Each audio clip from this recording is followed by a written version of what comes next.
good morning, good evening, good afternoon, wherever you may be listening to this podcast.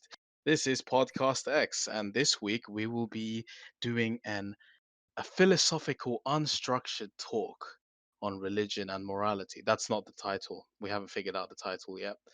Joining me today are my beautiful co-hosts. Alex. Tony Ann.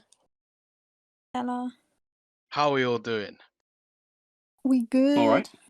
We good. Excellent. We good. How are you guys finding the lockdown? Well, it's almost over now, isn't it? We presume it's almost over, but Get me out of jail. Get me out of this prison. Yeah, it was right around this time last year, so let's fingers crossed. Let's not do anything rash. Yeah, let's not Okay. be stupid. Yeah, please let's not be stupid. Even actually, you know what? Yeah, I saw this TikTok. Yeah, this was so funny. The TikTok was like, what is something that we used to do pre-lockdown that we would find unbelievable now? And this one really got to me. This guy said, or this girl, I can't remember now. This person said, we used to put candles on a birthday cake. I was like, okay, yeah, okay, that we still do that. And we used to have someone blow over the cake. That's low, yo. My mind has changed now. If I see someone doing that in the future, I ain't eating that cake. Yeah, I don't think anyone's going to be doing that. Yeah. Like they blow the candles out. They literally, you know. You know what I also found unacceptable is that people come in to sit next to you on the bus. Like, that is rude. Like, COVID really stopped people sitting next to you on the bus. I think that hasn't changed because people still try that. To sit next to you? Yeah. Oh Especially my the God. trains. Yeah, Trains are the packed. trains, they try to sit next to you. Oh gosh. Oh Lord. Well, a lot of things will change in the future because of COVID. Some funny things, but then some things that make you think. Another thing that makes you think is, where the hell is God in all of this? You know, the lockdown. Is he actually here? Are they actually here? Excuse me. Guys, religion. Let's Well, talk. that's an Let- interesting Let's transition. talk. Let's talk religion. Honestly, this is something I actually really want to talk about because I have religious family members. I mean, we all do, right? Yeah. Yeah. Yeah. I mean, go ahead. Yeah, I was going to say, I think then to start this off, we should, I guess, introduce our religious background, or maybe give a little a snippet of what we believe in, or maybe something like that. So for me, for example, I grew up in Catholic schools all my life. Was a Catholic until around 11, I guess, and then I'm now where I am, which is an atheist. How about you guys? I grew up in a Christian household, predominantly from a Pentecostal / Baptist background. Currently, right now, I don't disclaim God may exist. I'm not against the whole thing. I would probably say I'm agnostic in that sense, but for me personally, I think I'm more spiritual than religious based. I grew up a Pentecostal Christian. Spent my childhood at church on a Sunday, in Sunday school. Right now, though, I'd say maybe when I was about 17, 18, I wouldn't say I was questioning things, but you know when you just get a bit curious, like, I know that one. Yeah, like it was one of them ones. So right now I'd say like I still believe in the concept of God. But like religion itself, I don't think I'm big fond of. But even saying that, I'd say I do find comfort in, for example, like reading the Bible or like Bible verses to like, let's say, get me through the day or whatever. But I wouldn't say I'm religious, no. Fair enough.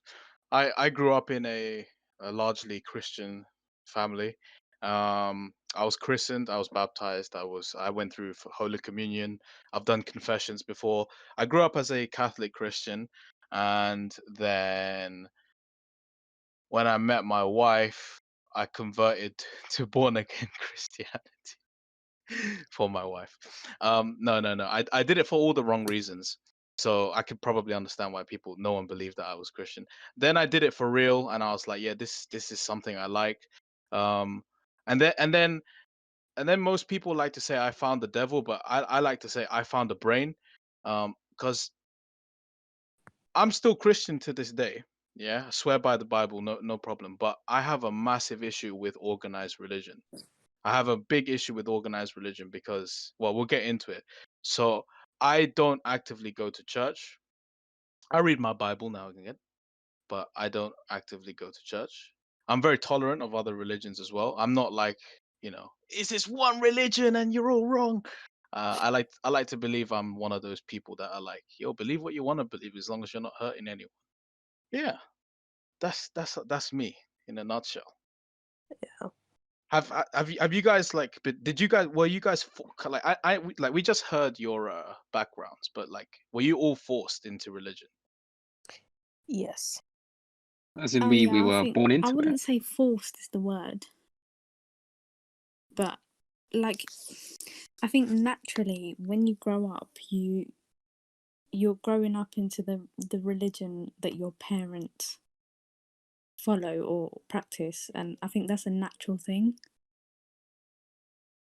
Because Yeah, that's pretty much the same story. Yeah. like with like let's say for example, like if my parents were, I don't know, Sikhs or Muslims or whatever, I don't see how I as a child would be like, oh right, I'm gonna follow Islam or Christianity. As a child, like I'm talking like young age, like let's say primary age, like yeah, we learn about it in school, but I don't think we're in the mind where we're like, all right, this is the one I choose, or this is the one I want to follow from today or whatsoever. I, th- But I think I think yeah, as a child you're supposed to be given a choice. The reason I asked were you guys forced is because growing up I kind of feel like anyone who says they're Christian from a young age, I need to know whether they were like Christian just because of their parents or Christian. And this goes for any religion. If they're Christian yeah, just because of their parents or because they legit wanted to get into it. And Yeah. a lot of it comes from our parents just taking us to church. They don't like mm. I can completely see why people say, yeah, I wasn't forced. Um, but in essence, you had no choice But I in think where that you had to depends go. though, What do you mean?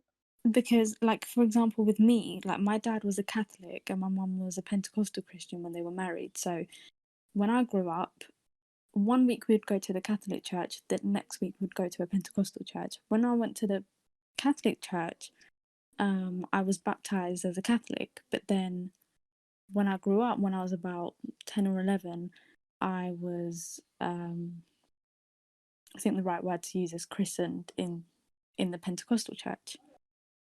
Were both of those times against your will? I mean, Oh, the what? baptism definitely, because I was like 6 months old, and obviously Okay. that was definitely not out of that was out of choice, not out of choice. John. Yeah, John. I think what you mean is the word you're trying to look for is indoctrination, then, rather than being forced. Yeah. Well, no. Wait. Well, Yeah. like when it went for me, like me actively saying that I don't want to go to church, and you telling me I have to go to church, I feel as if that's me being forced Yeah. into a religion that I never chose. Like from a very young age, I can remember like me not liking church at all. Like I didn't like going to Sunday school. I didn't like sitting in the pulpit. I didn't like anything, and I didn't at that age, like you don't understand how to read the Bible in terms of like understanding what the Bible's actually trying to tell you. Like you can't understand the concepts of what the Bible is trying to teach you. All you're getting is the priest or whoever's taking the sermon um telling you something that how they've interpreted the Bible, but they're not teaching you exactly for yourself how you're supposed to use it for yourself on a day-to-day basis. That's Mm-hmm. where I kind of got like conflicted when I started going to school and studying religious studies and opening my mind to different aspects of life. But heart of hearts, I never really connected with Christianity from a very young age that I can remember. So I would say that I was forced. Forced. Yeah. You see, the thing is, Alex, indoctrination doesn't count as forced to me because indoctrination is is the thing after you're either forced or you accept to learn. So indoctrination is just basically teaching. So like one thing that I count as forced would be exactly what Tony answered, but something else is like when you're a child, for example, and you have no choice but to accompany your parents to church. Like they're not explicitly saying anything like you're coming with me, otherwise something bad will happen to you, but they're making you go because they're going. That's forced in my hands. See, one thing that I always love to bring up in arguments is you see how like there are hardcore religious people who say certain things shouldn't be done until they're a bit older so that they understand the consequences of what they're doing or they have all the information. So just to name a few: sex, sexuality, politics, all that garbage. This goes the same with religion. For me, I won't have my child have done anything to him until they are of a certain age that they can understand what what I'm doing.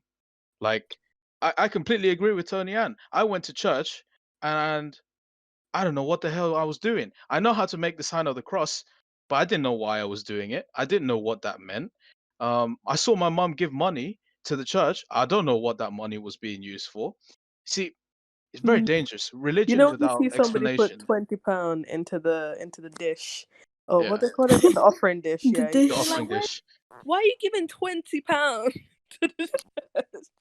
This type of behavior though is dangerous, man. That is like I don't know. I believe that's borderline like manipulation right there, man. You're not telling them what they're doing. Just do it. Just do it. We don't live in those times anymore. Which just kind of leads me to my question to you guys: is religion really necessary in today's life?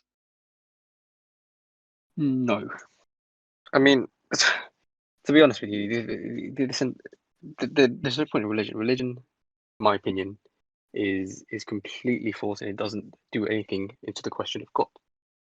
For example, I think a lot of us were brought up to think the only access towards so like this quote: some people in their journey to find God end up finding religion instead, right? Yeah. I So agree with that. exactly, so people think that the only way to access God is through religion.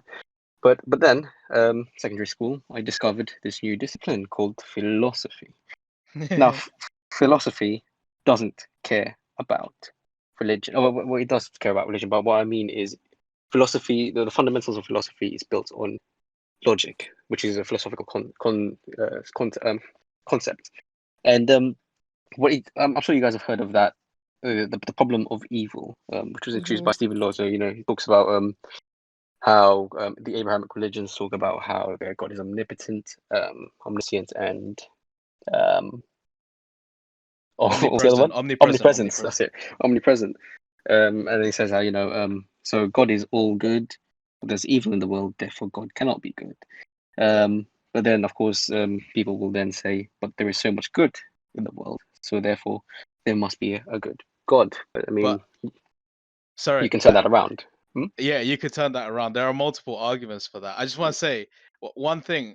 It's very important that we establish just in this chat because we will be people might be listening to this. We just need to establish quickly.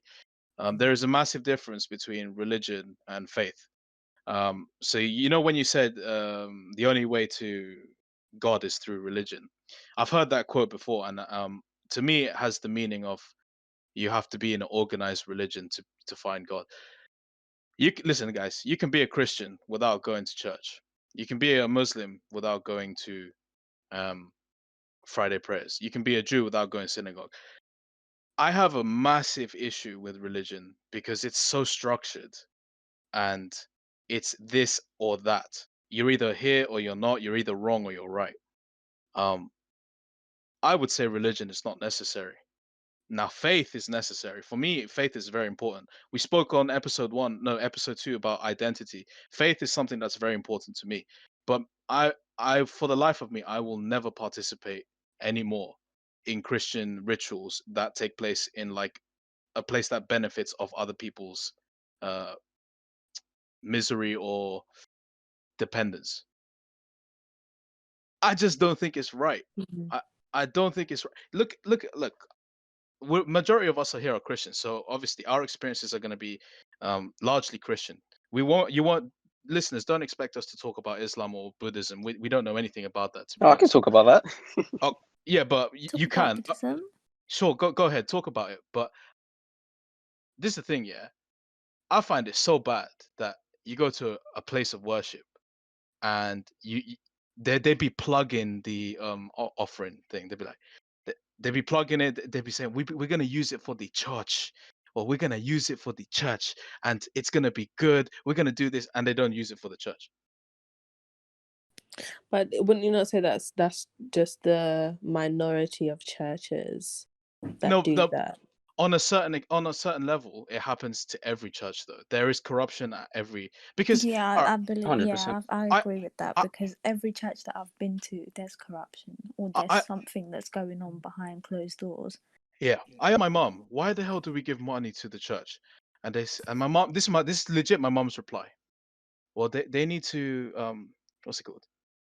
They need to earn a living as well, no? They need to live and they need to work hard as well to get their money and pay bills. So you're telling me I can go up in the crowd, be charismatic, and preach nonsense, potentially nonsense. Okay, let me not disrespect anyone. Potentially nonsense and get money. Sign me up. Sign me up because unlike the difference between a university lecturer and a priest, a university lecturer has a degree, a sanctioned degree by an education board that says that they are qualified in this. Religious degrees don't exist in my eyes because who gives them out? People who subjectively view religion in such a way. I don't know. So for me, organized religion is not necessary. It's very cancerous, in fact, to modern life. Faith is necessary. Like whatever faith you have in, whether it be science, maths, Christianity, Islam, faith is something that you need. But organized religion, in John's eyes and John's opinion, is very evil. You guys go next. I don't want to take up all the speaking. Um, in my opinion, like I mean, you said some good things, but for me, I think religion. I'm looking at it more objectively. Like it's important for people who like are already religious. I think it is important for those people who have been following Christianity or whatever their religion they believe in. I think it's important for them. For me, no, because there's so many other things that you can look for and educate yourself on, such as I don't know whether you guys have heard like mindfulness, like looking within yourself in order to resolve certain issues within yourself instead of, for me personally, I don't look to God in order to um, heal whatever's going on with me, but another person might. That's their comfort, that's their form of dealing with things. For me personally, I rather, as I said before, like I'm more spiritual than religious based. I don't look at God and be like, okay, I need to pray to him, blah blah blah, in order for me to one, live a good life, two, um, you know, be successful. I look at myself and look within in order to discover what do I need to do for myself that I'm not doing right now in order to better myself going forward. Now, another person might pray to God and ask for answers. That's them. I don't knock that. I think it's good for them. But in this current time, and what we're going through right now, I think it's important for somebody, as you said, John, to have faith. And if their faith is in a God, then and if it's not hurting anybody else, then why not? Yeah. But yeah, like it's a hit and miss kind of thing. Is it important? Is it not? You know, it's one of them things. It is truly one of those things. So we all grew up in Christian households, right? Mm. And we're all older now, much older. I was about to say the specific age. We're all much older. Um, have you gone more religious or less religious over time? Less. And what really has it been the thing that has pulled you away? If I go, education is the thing that pulled me away. It's education. Because like, you know, when you're young, you don't have the answers to many things. You just say God did it. But when you're a bit older, there are scientific explanations or like mathematical explanations to why things happen. And at some point I just began to distrust the teachings that I've been taught. That's what pulled me away. Education. What about you guys? Mhm. I agree with you because I remember the exact moment where I was just like, nah, this is not for me. And it's a bit awkward because looking back, it was when I was in church, and it was, I don't know about you guys, but when you were in church, like if you ever did like children's service or like youth services and stuff like Mhm. that, Mm-hmm. Yeah. and it was like a youth service, and obviously us being youth, we had to like lead the worship and like do a little message, and everyone had to take their turns to do a little message that they wanted to, you know, whatever they wanted to talk about. And I remember I was speaking about how youth nowadays are turning away from God. Okay. And then I was like, because my dad must have recorded me, and then I was like, oh my lord. And then I listened back to it, and then I was like, wait, hold on. I just look like I'm reading passages, trying to explain what they mean, but I've just put this together because I had to do it, not because I actually Wanted. wanted. Exactly. And then like listening to myself say like, oh, this is why it happens, there. I was like, wait, hold on. Like, how am I speaking about this when I've literally been made to technically speak about it? Because I don't know, I just felt really weird. Like, it just felt really off. It's And like then you don't after that, believe like, yourself. yeah, like, so I was like, after that, I probably never stood up in church again, and I just refused to take part in youth services.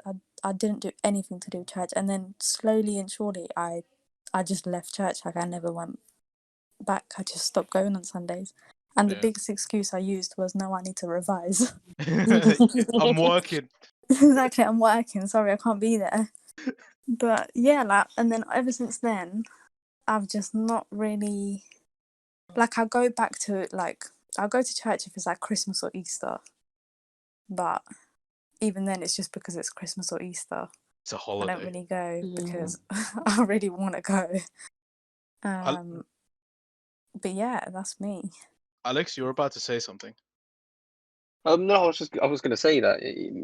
Yeah, I think it's to do with the education that kind of highlights, or even reading from the holy, or the perceived holy scriptures, like Della has done,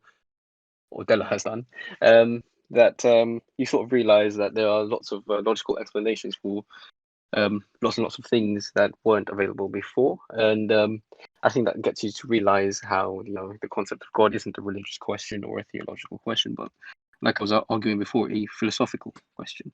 Religion doesn't lead you to God. You have to think about God as its own thing, because I mean, there's all sorts of many examples about how the Bible or even the Quran are not accurate, because you have to remember, the Bible and the Quran claims that they are 100% true, haven't been altered by anybody, this sort of stuff, and And that not the Bible. Not the Bible. The Bible has been changed many No, a no, no. time. But people claim that it's God's word. It's even the it, like. Oh it's yeah, written in yeah. it. I think claiming God's word, yeah, that's always been about. But in terms of change, Yeah, no, but historically, even the ones like the original Bible, the Aramaic Bible, even people yeah, still claim, oh, this is straight out of Jesus's mouth. But then like, you know, that's been edited many times. yeah, yeah. And that's a problem, because as you can see with like the Bible, like it over time, yeah, it's been translated because it was once in Hebrew, now it's in English, and then what's his name, King James version came about, blah blah blah. But over time, like you can see, like the Bible itself and the way that people think has not adapted to Mm, this current time. agree. It doesn't change, as you said before, like it's very structured in how people read it. There's no like update. Obviously you can't update the Bible, but like people, especially like older generation, like specifically my grandparents and stuff, like both my grandparents are two different believers. One is more hard Bible, this and that, and the other one is just like, I asked my granddad, oh, how comes you became Christian? He was like, well, my parents, and you just, carry on the part of it, going to church, all of that stuff. I don't think he's heavily into the Bible, but yeah, the whole word and how to live your life is very unchanged. And you still hear some people like being very sexist, very misogynistic, because the Bible, okay, I don't want to like blaspheme, yeah, but like the Bible itself is very against women. You look in the Bible, Yeah. and it's very against women. There's nothing positive about women. Women are Jezebels, women are this, women are that, women can't do this, women are supposed to save themselves for their husbands, etc., etc. It's all negative towards women. So why would I decide to believe in something that is against me, against everything that I stand for, and that doesn't represent me in that way?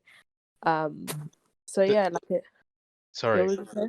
Go No, ahead. no, sorry. Finish first, and then I'm just gonna say something afterwards.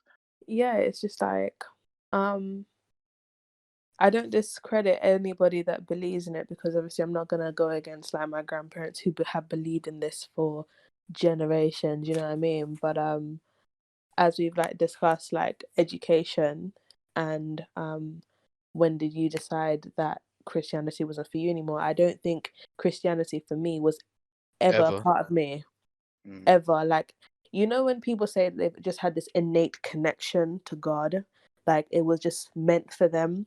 I don't think it was ever meant for me. I never had any interest. When I went to church, it was all about, I believed it was a story, this book. Yeah. Everything that was telling me, it was like, okay, Noah's Ark, all right, cool. Mary and Joseph, okay, Bethlehem, calm, stories. And then I went home, and then I went about my business, and then I had my Sunday dinner, you know? Yeah, it's Like, pretty Oh my routine. god. You only yeah, deep it now, like imagine as kids we're just like, oh Moses, Joseph, like all these stories, like they're just normal stories and you think it's all normal, like, oh Moses split the sea in half, like wow. So yeah, there's something that Tony Ann said that was really interesting about it not changing and about the Bible being very bigoted. And the thing is, right, something that at least in Christians need to understand. Christianity was convenient. And I'm gonna just give a quick history lesson for people who don't understand what I'm talking about. Emperor Constantine, at the height of his power, had to rule his kingdom, his empire, well. And in some areas he ruled it really well. In some areas he ruled it really badly. Now I'm really condensing here, but on his deathbed, his empire was going to fracture when he was about to die. Um, and he decided to pick Christianity as the empire's religion. As the empire's religion. That's why Christianity spread so far, because it was instituted by an authority, in this case, the emperor. He picked Christianity to be the empire's religion, thus passed through the Middle East as well as through Europe, etc. And then through bloody campaigns of evangelicalism, or I don't know how to pronounce that word, Christianity spread even more than that. Good. Christianity is everywhere. And then at some point, I'm not gonna misquote myself because I was about to quote Da Vinci Code, but I'm not gonna do that. At some point in history, there was a council that decided what books would go into the Bible and which books would not go into the Bible. Yo, that is sus. Um, First, me and my wife were discussing it the other day. There are 4 Gospels in the Bible: Matthew, Mark, Luke, and John. Whatever happened to Judas? Whatever happened to Mary Magdalene?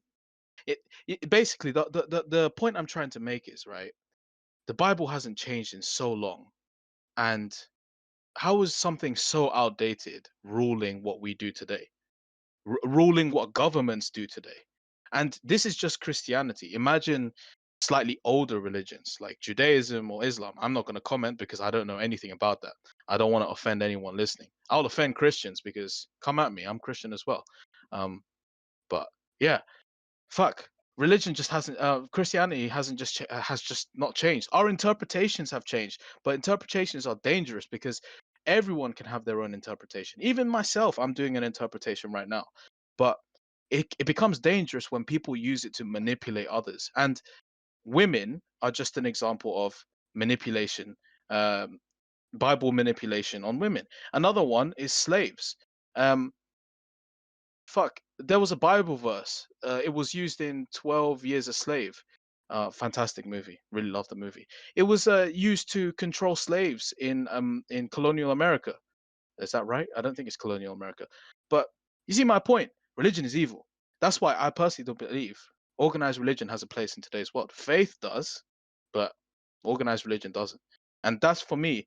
For me, when I when I opened Pandora's box and I found out all about these things, I felt so scammed by my pastor, my father at church. I felt so scammed. All these things were used as a device to control people. And religion doesn't even make you a good person. Let's open another can of worms. Just because you believe in something, it doesn't make you a good person. You know, Mother Teresa was Christian. So was Hitler. I'm not comparing them directly to each other. I'm just saying religion doesn't make you a good person. Sorry, go on, guys. I don't want to. I don't want to go on a I tangent was here. going to ask a question because I think because we're all from like we have similar backgrounds with religion, like we're all from the Christianity. Like what? Because I don't know what the word is. Abrahamic religions, I think that's what it's called. Like Christianity, Judaism, and Islam, like are all based under the Abrahamic religions, and I think all 3 of them have that common ancestor, and they focus so purely into your relationship with God or praising God. Like God is the thing you're trying to get to. Yeah. But then there's religions like Hinduism, Buddhism, and Sikhism, which don't really like you. The focus isn't so much, oh, you need to praise God, you need to do this. It's more just a way of life and Being a good person, Being a genuinely. good like person. trying Yeah. to be a good person and Yeah. like do you know what I mean? Yeah. What's the Like, question? do you guys see all religion, like all organized religion or all religions, to be not evil, but Unnecessary. yeah, No. Yes. I'd say false even. All religions are false. Or irrelevant to the question of God. It's all about philosophy. I mean, look, there is no. First of all, this is my underlying. No, this is my belief. First of all, if a religion takes in money, get it out of there. Like, I can only speak from a Christian aspect, but like when you really deeply learn about other religions, not just the stuff that they try to teach you in RS, but because it's really basic level knowledge that they give you in RS. But when you look for it yourself, you kind of realize that, wow, like I don't know whether this is like verbatim, but is Hinduism like the oldest religion? Like, Supposedly. yeah. it's So it's one of the oldest. Yeah, I mean, like I'm kind of, I don't know, because with Hinduism and Buddhism, you see practices from those religions used in modern world today. For example, meditation, yoga, like they come from those religions or the practices of those religions. Yeah. yeah. So it's kind of like, is this the modern world then adapt into the religion, or they're just taking it from Taking them. stuff And what they want. Yeah, I see what you mean. Yeah. because in that way, is the religious aspect then just like Thrown out the cut window. off, Yeah. and then you just take? But people forget, I think, sometimes that there's history to these things that people use in the modern world. Hmm. Mm-hmm. Like yoga. All of a Yeah, sudden, like people jumping at yoga, yoga. meditation, like even mindfulness. It all comes from those Yeah. religions, and they're not specific to God. I Yeah. think that those are for people, like, with the mindfulness and the yoga and the spirituality and stuff like that. I think it's for people who don't want to, assign themselves to being like, I'm Hindu, I'm Christian, like, you know what I mean? I don't think they want that title to themselves, or that responsibility, would I say is the word? Like, or I don't know, like, with Christianity, you feel as if like you need to pray to God and give your life to Him and all of that stuff in order for you to be a good Christian. I think when people take all of these some people take these concepts and use them within their everyday life, it removes that restriction Mm. of like being a part of a faith and having to feel like, okay, if I meditate now, I'm meditating for this purpose and for this God alone. I'm not meditating for myself because I want to calm down, if you know what I mean. Like, it removes that power over you. I think, well, from what I'm trying to understand, like, it's more free in a way. I don't know. Okay. No, yeah. No. I know what you mean. Mm. Yeah. Do you know one thing? One thing that I find hilarious. It's going back to something that Della said. Cherry Mm. pickers. I hate cherry pickers so much. And if you don't know what a cherry picker is, it's one of those people that super religious. Listen, if you're religious out there, I don't care. As long as you don't hurt anyone, you're a good person in my eyes. But religion then becomes an issue when you do this. Have you ever had it when they use a Bible quote or they use a scripture and they misquote it just to further their own agenda? You ever had that before? If there's one that's gonna be out there, it's honor thy mother and father.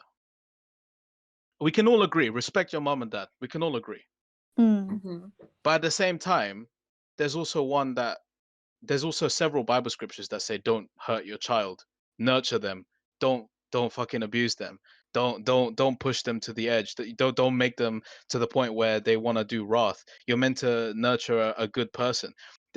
There are many times when people cherry pick the Bible, and as I said, I can only talk about the Bible. There are many times when people cherry pick the Bible just to further their own agenda. I can't stand it. You're either all in or you're all out. Which one is it? Yeah, but that's when the Bible contradicts itself. Yeah. But the thing is, That's where contradiction comes in, where it's just like you can find maybe two verses. This is the thing with the four Gospels, like you were saying, Matthew, Mark, Luke, and John. They're all the same consistent stories, but from their own perspective. perspectives. Yeah.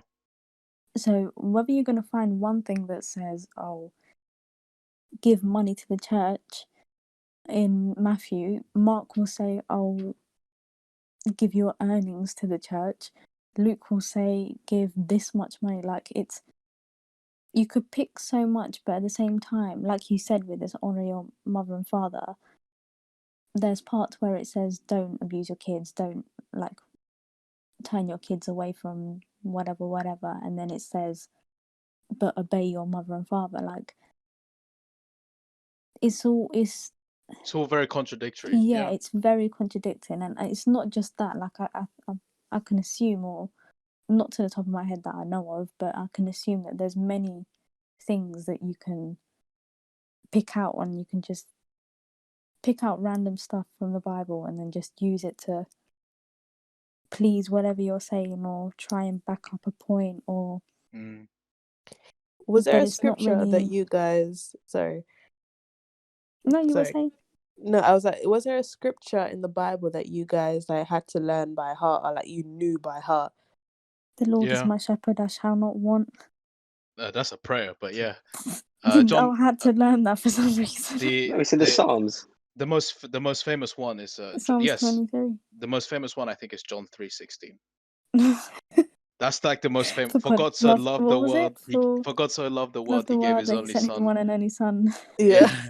Yeah. And then again, translations vary. See, the thing is, all right, which translation did you guys like get told is the most closest to the Bible, to the real thing? We never got anything like that. It was always choose your translation so that you understand it. Okay, you know what? My people said King James version is the most accurate translation. Oh I yeah, think because yeah. it's the oldest English version. Yeah, but even then, listen, I read my Bible back to front. I can't say much about it. It was comforting when I read it, but even then, when I found out that there was some scriptures that were like purposefully taken out in other Bible, um, in other Bible translations, that just got myself thinking. What if the King James version has had other Bible verses that are no longer in it?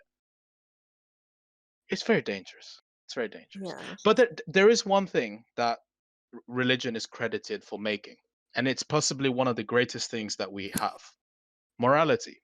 A sense of morality is possibly something that religion Disagree. created. Why would you disagree? Okay, wait. First of all, let me pose it as a question. Where do you think morality came from, Alex? Well, it's very interesting. Philosophers have very different approaches to this. At the moment, I like this explanation how morality in our primacy, um, in our prime state, morality began with through evolution. So Okay. morality came as a result of evolution. We had to understand what is right and wrong through that sort of stuff. Then, as we developed sort of social understanding, societies and cultures, morality started becoming based on those cultural circumstances, and so therefore morality isn't absolute, um, as it changes over time. Okay. Yeah, In that's order true. to progress the species, and I mean you can see that in history as well about how norms 1,000 years ago different to today, or even 100 years after those 1,000 years, and now it's constantly evolving. And where this direction is actually heading towards was sort of described by can't remember who, but he said how we're expanding the circle of inclusion. Um, so, for example, we're accepting more people now than we were 100 years ago and 100 years before that, and how we're going to carry on this, this trend. So you could say that morality does have a direction, but it isn't. But it's always sort of malleable. Okay. I mean, So I was going to say the example that philosophers often use is altruism. I believe is the term. Is there a reason why we should be kind to non-family members and non-species? okay. All right. Um, yeah, but they say to me with yeah because at the time that was required because the human population was so low that it needed to be like that so that we could carry on living as a species, and it's just stayed on. So you would say that morality didn't come from religion Or God, because or God? like Yeah. because God can't be. There's no such thing as absolute morals because of the problem of evil. Mm. There's no such thing as an absolute moral because it just doesn't make sense, especially from a God anyway. So something that I read recently, or not read because I don't read books. I listen to books. Where the thing you said about humans being more accepting in the past. Sorry, we are more accepting humans than we were, say, 100 years ago. And if you go back, Hmm. there is evidence to say that we were actually way more accepting than we are right now in the way distant past, like way distant past. What Um, and the BC? Yeah, well, I'm talking way before BC. Like 10,000 BC, the movie, way before that. And now, recorded history is apparently at 10,000 BC. I'm not entirely sure if that's true, but there is a point in time where we have correctly identified what year this belongs to, and so on. And I'm talking way before we identified. So we've supposedly found fossils with certain things that maybe in the medieval times or the dark ages we would find abominations. So we've found skeletons, two human skeletons buried together as if they were lovers. and they were both male. So clearly, there must have been either it was pure coincidence, or some would say that that is evidence of homosexual relationships, and they all died. They both died in natural causes, so they clearly weren't killed. There's evidence of that. There's also um, some don't like to do this, but I think it's a valid argument. If we look at our distant cousins, which are the apes, it's the apes, right? It's not the monkeys, it's the apes, right?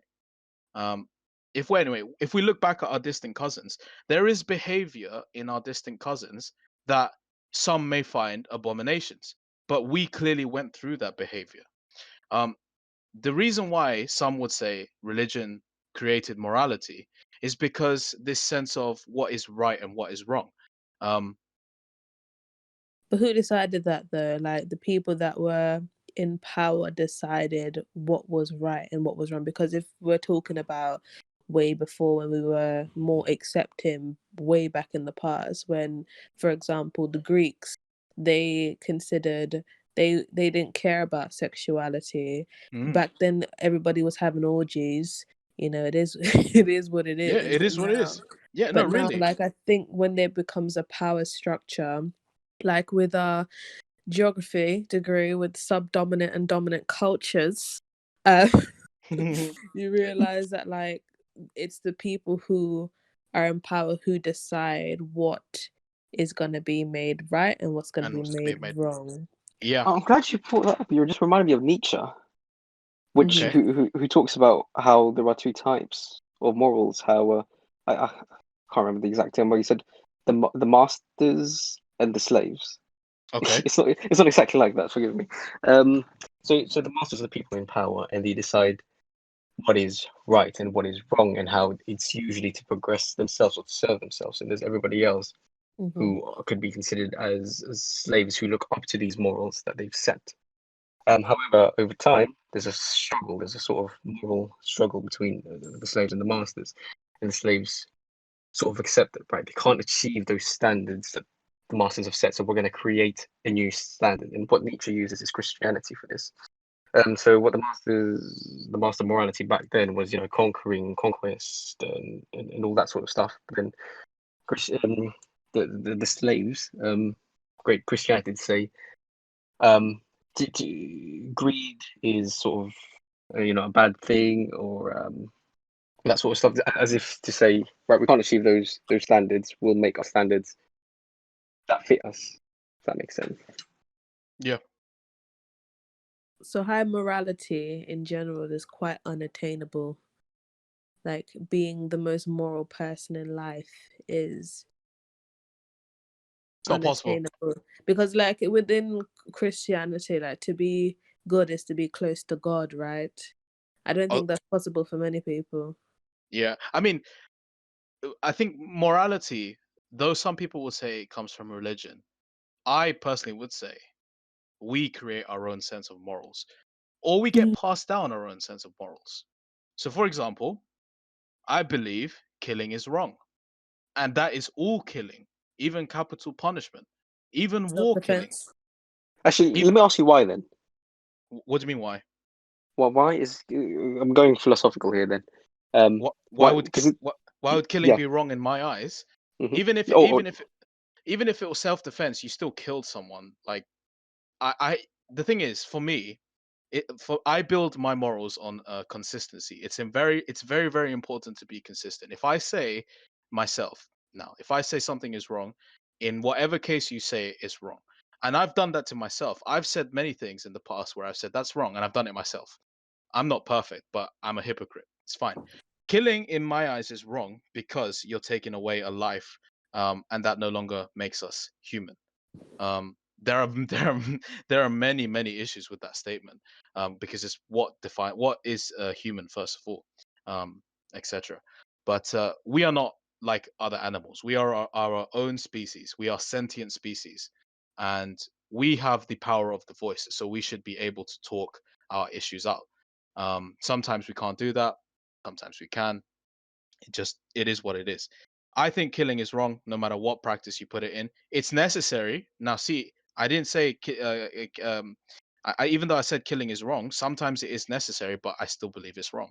It's one of those things, like Tony Ann said, perfect morality is just damn near unachievable. It's really unachievable. But yeah, my question is, where would we get our own senses of morality? If we don't get it from religion, where did we get our own senses of morality? Cause and effect. So if you do something that hurts someone, that must be wrong. But you must have gotten your sense of morality. You must have gotten at least a foundation of morality, and then developed it onwards, right? Yeah, but it can be like within us, like it's innate. Okay, so it's something it's something we're born with. Maybe, yeah. Yeah. Yeah. It could be something that we're born with. I think it leads back to evolution. Hmm. But at the same time, like us growing up, like when we see natural behaviors, like when we like do something that's considered wrong. So for example, when we're children, or like let's say toddlers, and we take a toy from another kid and we see that kid is crying, I'm sure we then can see, by seeing, we can see that that child is upset, and we know that they're upset because we've taken their toy from them. Well, I mean, some would say that the morality doesn't kick in until you are either rewarded or reprimanded for that specific action. So, um, I mean, sometimes babies will do that, or toddlers will do that, and they just won't react. But then when a parent says no, that's wrong, then it's where Alex's cause and effect comes into effect. I think But anyway. rather, what I meant by that was rather what Odella was saying is that I'm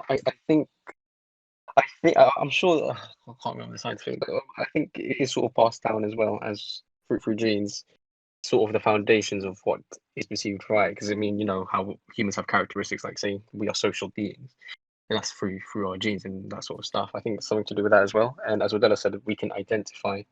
You know, we have universal facial expressions. There was a study on that about how humans do facial expressions for smiling and distress and all that sort of stuff, and humans can recognize that and know what is good and what are bad facial expressions. So it comes from that. What our actions lead to what facial expressions.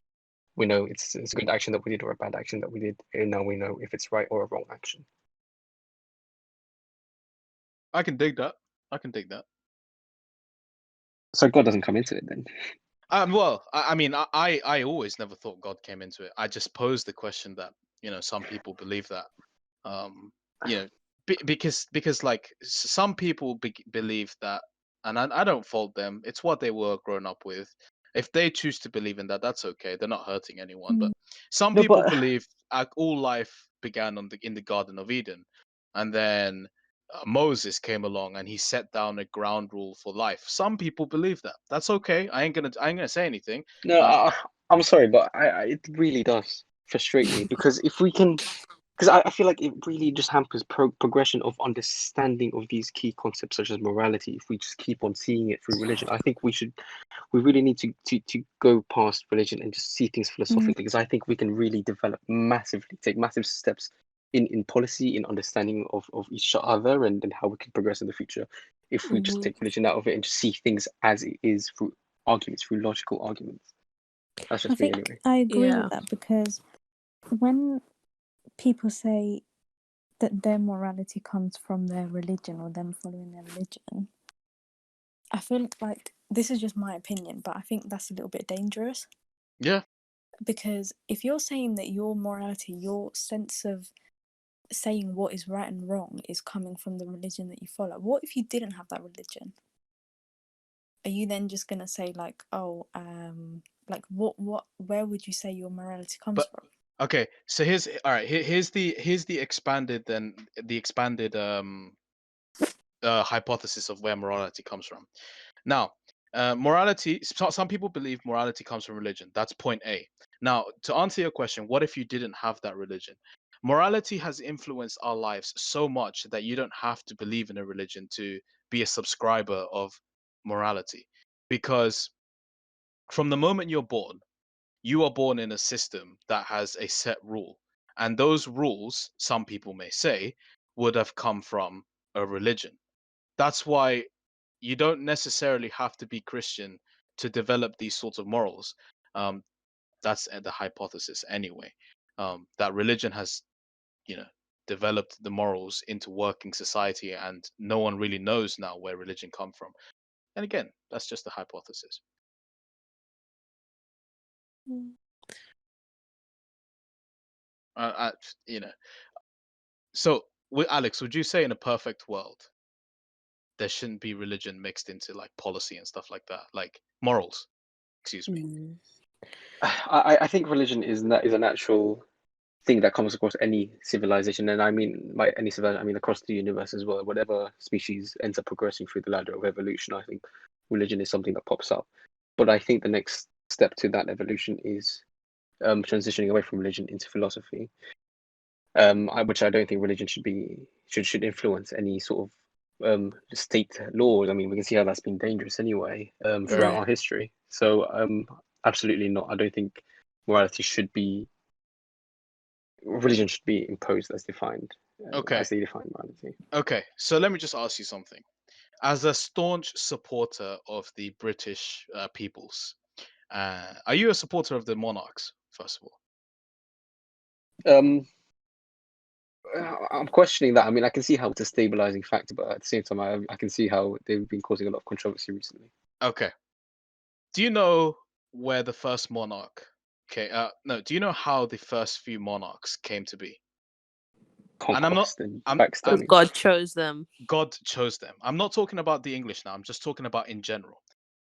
In whatever society you look at, leaders have always claimed that there has been a heavenly mandate from the heavens, from Hmm. God or from goddesses, and have said that they are the ones to rule the world, or rule their domain.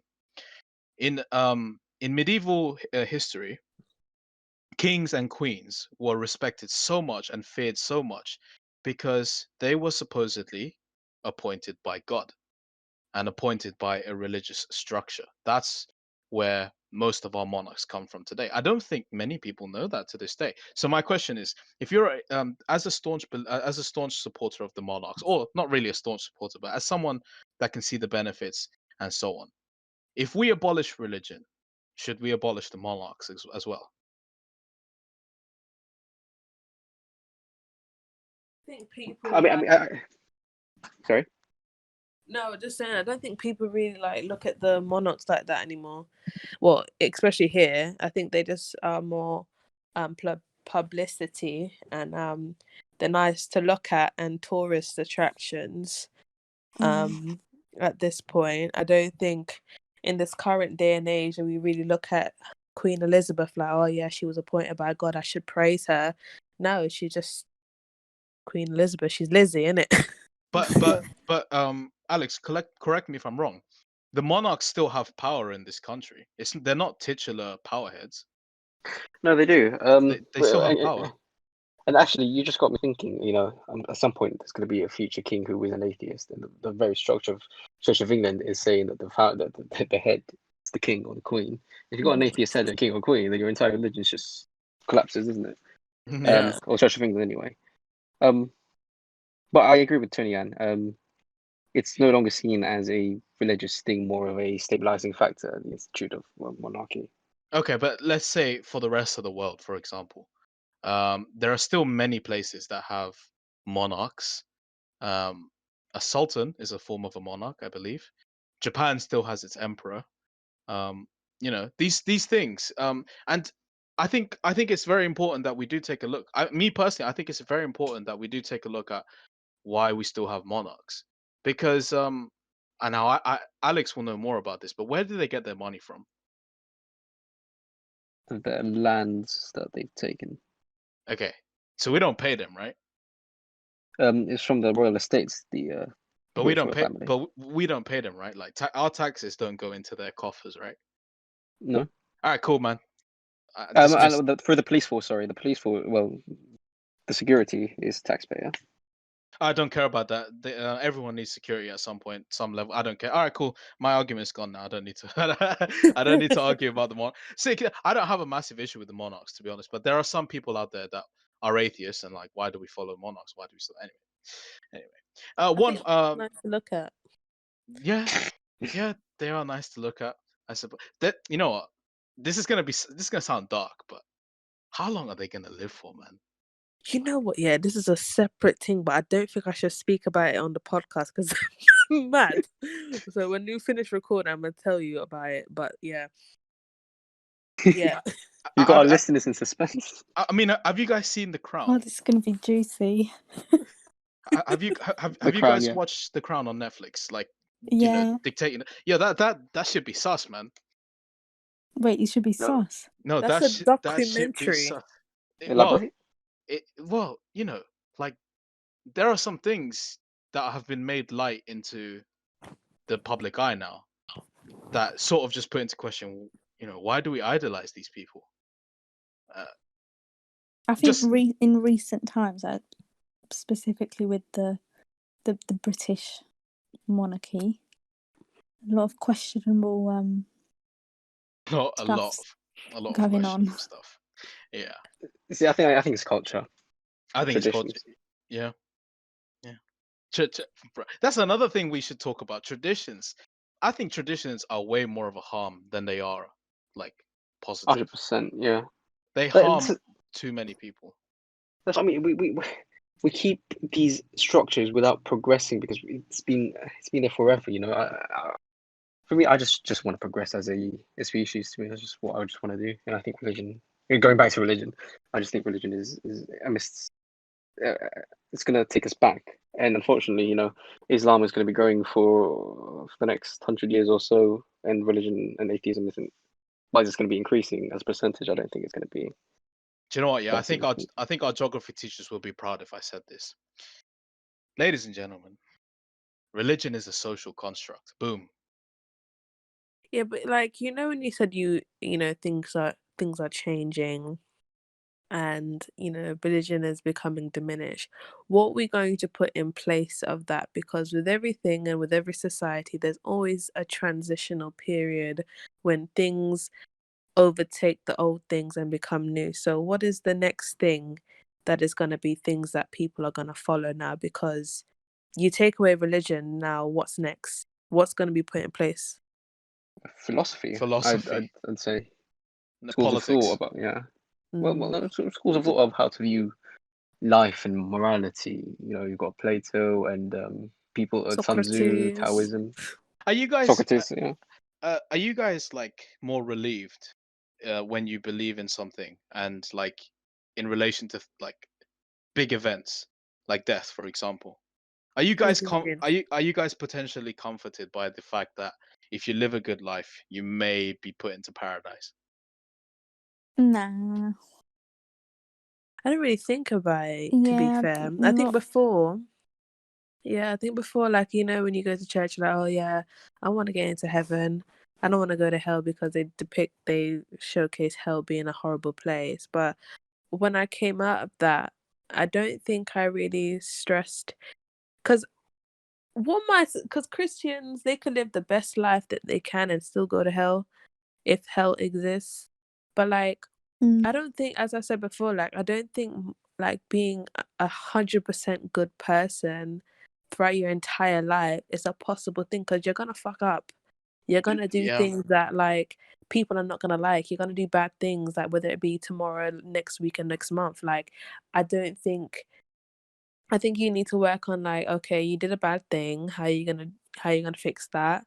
How are you going to like change your life in order to Mm. adapt to what happened? But I don't think like if God, you see, it's so stressful. Like if if God is the most omnibenevolent person and has created me, he created the fact that I'm going to make mistakes. I'm not going to be this person that he's wanted me to be all the time. He knew this already when he made me. So why would he expect a level of like godliness out of me when that's not possible and then Ah, put me in hell?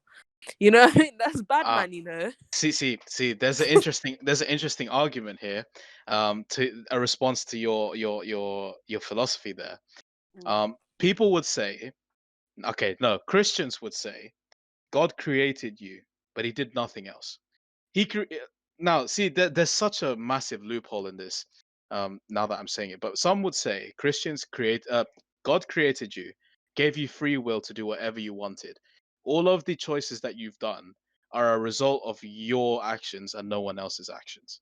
But then again, if God is, omnibenevolent, when you reach the pearly gates of heaven, excuse me, Jesus Christ.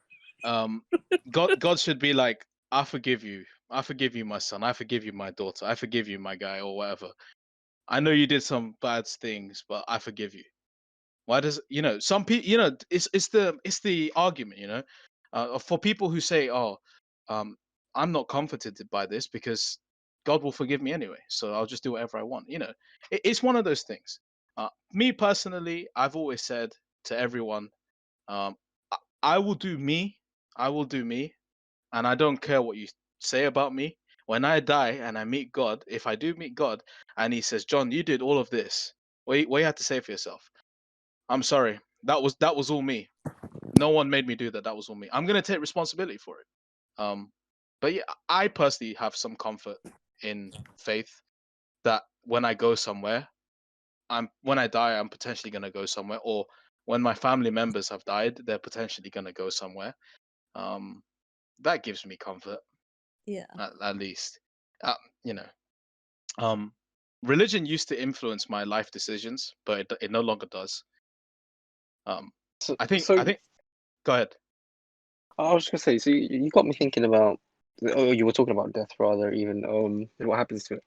And this is the other thing that frustrates me about religion is we're talking about in the context of religion. So for example, if I take you guys back to science, year 8, year 9, whatever it was, remember that double slit experiment? About how light acts as both a wave and is it a particle? Wave and a particle, No depending idea. on whether, yeah, well, it depends on whether or not it's observed. Mhm. Okay. And that goes into quantum physics, right? So the question that scientists have is whether or not it depends. How light behaves depends on observation. Is that through consciousness, or is that through something else that's happening, right? So that brings the question of whether or not consciousness or even a soul, as some British people would say, exists, right? So if we take the sort of religion out of it, we could start to tackle these questions that really are embedded in science, if that makes sense, and you can maybe even construct an argument for God based on something. I don't know where I'm going with this. I completely lost what I was trying to say. No, it's okay, man. It's okay, man. The more content we have, the better. I don't know if you guys were trying to. I don't know if you guys understood where I was trying to get with that, though.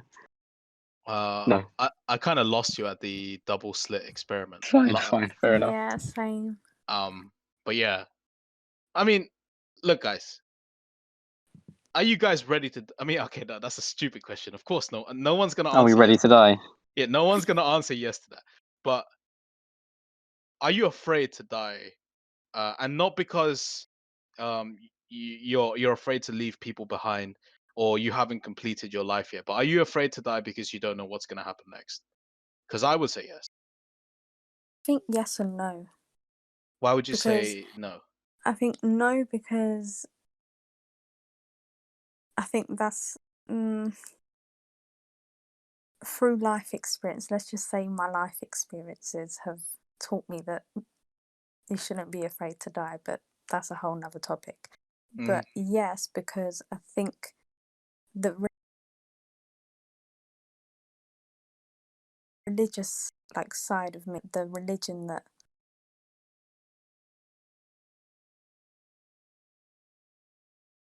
I used to follow, kind of into me. You're taught that you have to Jesus, live as much as close as you can to how he lived, read your Bible, be good, blah blah blah, whatever.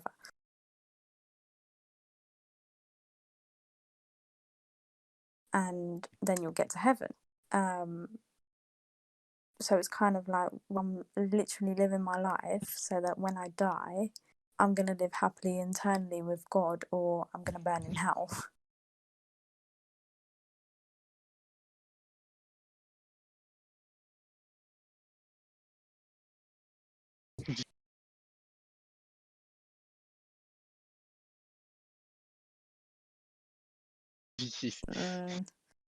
Sounds like a fantasy, mate, but yeah, that's just me.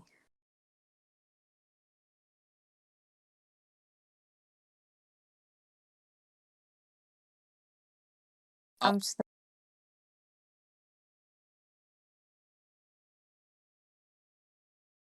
a mix To of see this what's and next. Yeah, that's just me. There you go.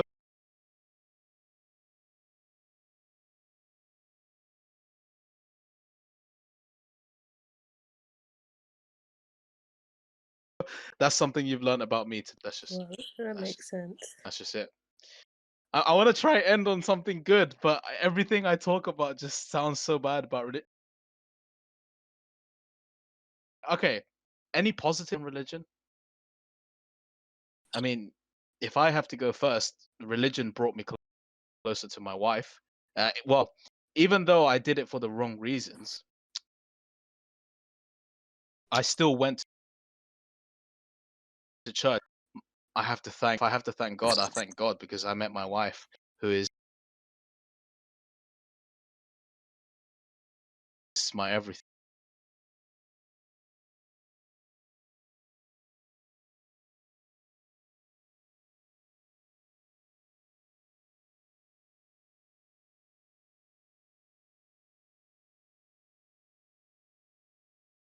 that's the only thing I can Yeah. really say.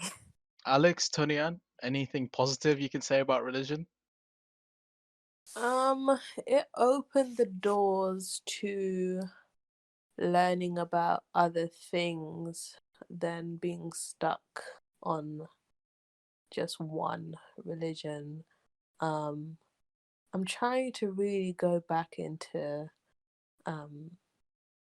my memory about a good memory about church. I think Sunday school, as Della said about, the community and, having friends back then. But other than that, I don't think I have any other positives than that. Alex, it could be anything. It could be anything. Maybe the discovery or increased interest in philosophy then. Yeah, okay. It was the catalyst for you to get interested in philosophy. Okay. A very somber talk, but honestly, I like talking about religion. It's something that when I'm older, slightly older, I hope that I have drunk people that I can talk to, and we can just slag off religion or something, or slag off morality. But yeah, uh, thank you very much for listening to our podcast. Actually, before I do anything, what should this podcast name be, guys? I have no idea. Yeah. And we'll come up with one. We'll come on with one post credits. Does anyone want to say anything before we leave? Any parting comments? There you go. Any parting comments? Well, we hope you listen to the next podcast. No, I mean about religion. I mean about religion. Oh. Do your thing. Do your thing. Do your thing. This is our opinions and our experience. I think for me, then else... Huh? I was gonna say, I think for me, then I'll just say, look into philosophy of God and the arguments for God regarding philosophy rather than religion. Can you just quickly define philosophy before we go? Well, the basis of philosophy is through logic. As in arguments based on a series of statements. Complicated thing. It's schools of thought which go to the fundamentals. Okay. All right, of meanings of words and how that translates to an argument. Okay. Tonian, your parting comment on religion? What was I gonna say? Yeah, like if it helps you, if it comforts you, like whatever we've said today shouldn't, deter you from, your religion, just so long as like you're not a person who pressures others onto onto a religion. Like let them come to you naturally and allow a conversation to be had, allow people to question your teachings and what the Bible means. They're trying to educate themselves in a way, in their own way. If they're questioning the Bible, just allow them to have those questions and not deter them and say, oh, don't ask me that. Be open, be a bit more open. That's what I would say. Okay. For my parting comment, I'd just like to say, you know, religion can be a good thing, it can be a bad thing. Um, it's ultimately up to the user and how they use religion. No, use it how you want, but for me personally, just please be a good person. Don't be a dick. We're all trying to survive in this world, together. Treat people nicely, even if they be rude to you. Don't get pressed. Just move. Oh, unless it's a massive thing, fight. But yeah, I don't want to go into too much of that. Anyway, thank you very much for listening to our podcast, wherever you may be. Again, I just need to reiterate: these are our opinions. Okay, if you don't like them, turn off the podcast, or if you want to come on, give me a message and we'll bring you on. Yeah, these are our opinions. Do not harass us for it. These are our own experiences. Um, so don't harass us for it. We may be wrong, we may be right on certain things. It's our opinion ultimately at the end of the day. But we really do thank the people who listen to the podcast. I think this is episode 5, episode 6, going strong. Thank you very much for your time. I hope you enjoyed. If you have anything to say, let us know in the relevant social media section. And good day, good afternoon, good lunch, good night. Take care. Bye bye. My name is John. I've been your host. And I've been Alex. Ashley. And Della. Okay. Good night, everyone, whatever you are.